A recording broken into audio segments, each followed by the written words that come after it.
علامہ محمد اقبال کے ایک ٹیچر تھے. His name was Thomas Arnold. He was Christian scholar.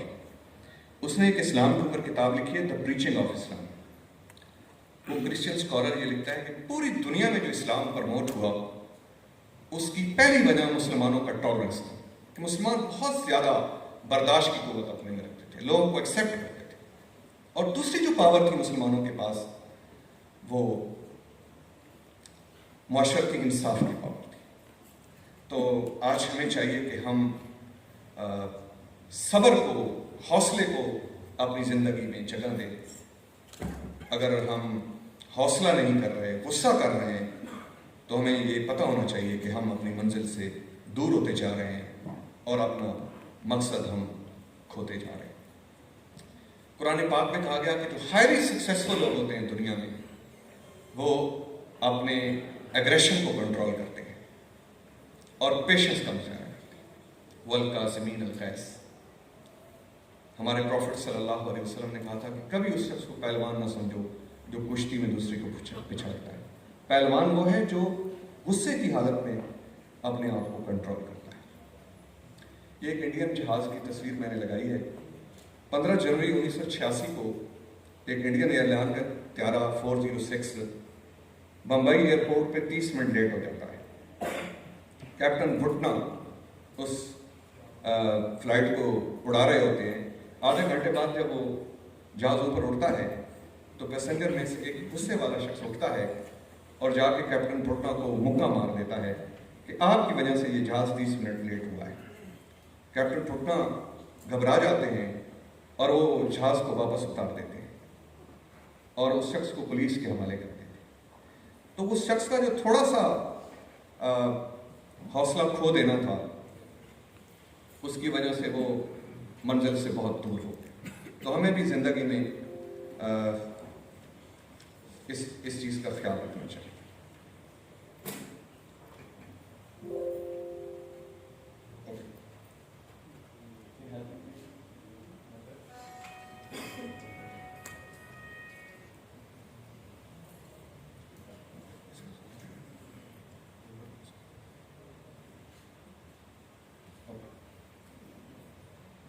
پھر ایک اور چیز زندگی میں جب ہم سفر بڑھاتے ہیں تو ہمیں خود بھی تعاون کی ضرورت ہوتی ہے اور دوسروں کو بھی ہمارے تعاون کی ضرورت ہوتی ہے. اسلام بھی یہ کہتا ہے کہ ہمیں دوسروں کے ساتھ کوآپریٹ کرنا چاہیے اور دوسروں کو نفع دینا چاہیے. نفع دینے والے لوگ نفع پاتے ہیں.